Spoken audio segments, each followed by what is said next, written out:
जय माता दी दोस्तों, आप सभी लोगों का मेरे चैनल देवो भक्ति में बहुत बहुत स्वागत है। आज बृहस्पतिवार का दिन है। बृहस्पतिवार के दिन हम सभी लोग विष्णु भगवान की पूजा करते हैं। आइए जानते हैं इनकी कथा के बारे में। प्राचीन समय में बसंतपुर नगर में एक निर्धन ब्राह्मण रहता था। ब्राह्मण के कोई संतान नहीं थी। उसकी पत्नी बहुत फूहड़ स्त्री थी। वह सुबह काफ़ी धूप निकलने के बाद उठती थी। प्रतिदिन स्नान भी नहीं करती थी। भगवान की पूजा करने की तो कभी सोचती भी नहीं थी।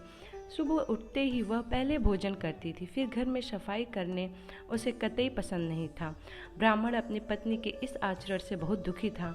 भगवान की अनुकंपा से उस ब्राह्मण की पत्नी गर्भवती हुई और उसे 10वें महीने में एक सुंदर पुत्री को जन्म दिया। निर्धन ब्राह्मण कन्या के जन्म से बहुत दुखी हुआ। धीरे धीरे ब्राह्मण की कन्या बड़ी होने लगी। बचपन से ही उस कन्या की रुचि भगवान विष्णु की पूजा में थी।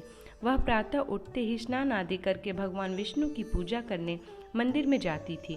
बृहस्पतिवार को व्रत करके विधिवत पूजा पाठ करती थी। पूजा पाठ के बाद वह पढ़ने के लिए पाठशाला में जाती थी। घर से चलते हुए वह मुट्ठी भर जौ साथ लेकर जाती और पाठशाला के रास्ते में थोड़े थोड़े जौ गिराती जाती थी। जब वह पाठशाला से लौटती तो जौ के वह दाने सोने में बदले हुए मिलते थे। लड़की सभी सोने के दानों को बीन लेती थी। एक दिन जब वह सोने के दानों को साफ कर रही थी तो उसकी माँ ने कहा, बेटी, सोने के दाने को साफ करने के लिए सोने का सूप भी होना चाहिए। अगले दिन बृहस्पतिवार था।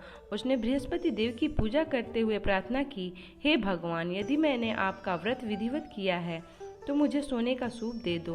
बृहस्पति देव ने उसकी मनोकामना पूर्ण करने का वचन दिया। पाठशाला से लौटते समय उसे रास्ते में सोने का सूप पड़ा हुआ मिला। घर लौटकर सोने का सूप अपने माँ को दिखाकर वह सोने के दाने साफ करने लगी। उसी समय वहाँ नगर का राजकुमार वहाँ से होकर निकला। उस सुंदर लड़की के सोने के सूप में जौ साफ करते हुए देखकर मोहित हो गया। महल में लौटकर राजकुमार ने राजा से उस लड़की से विवाह करने की इच्छा व्यक्त की। राजा ने ब्राह्मण को महल में बुलाकर राजकुमार से उस लड़की के विवाह की बात कही। ब्राह्मण तैयार हो गया। दुल्हन बनकर ब्राह्मण की लड़की महल में चली गई। लड़की के चले जाने से ब्राह्मण फिर निर्धन हो गया। उसे कई दिनों तक भोजन नहीं मिलता था। बहुत दुखी होकर ब्राह्मण एक दिन अपनी लड़की के पास गया। अपने पिता की निर्धनता का समाचार सुनकर उसने बहुत सा धन देकर पिता को विदा किया। उस धन से ब्राह्मण के कुछ दिन तो आराम से कट गए, लेकिन जल्द ही भूखों मरने की हालत हो गई। ब्राह्मण अपनी लड़की से धन लेने के लिए फिर महल में पहुंचा।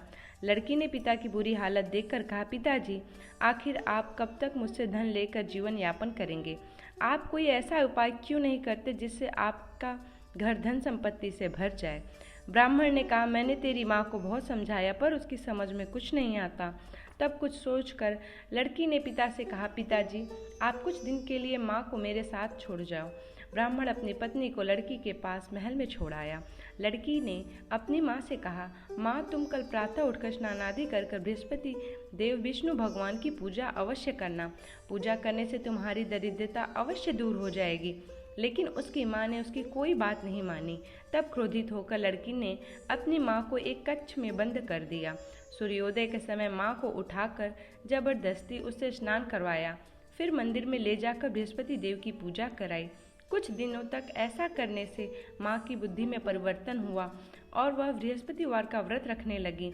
उसके व्रत रखने से ब्राह्मण के घर में भगवान विष्णु की अनुकंपा से धन की वर्षा होने लगी। दोनों पति पत्नी धन संपत्ति पाकर आनंद पूर्वक जीवन यापन करते हुए विष्णु धाम को चले गए। आप लोगों को ये वीडियो पसंद आया हो तो वीडियो को लाइक करिए और दोस्तों और रिश्तेदारों के साथ शेयर करिए। इसी प्रकार के वीडियोस को देखने के लिए चैनल को सब्सक्राइब करना ना भूलें। धन्यवाद।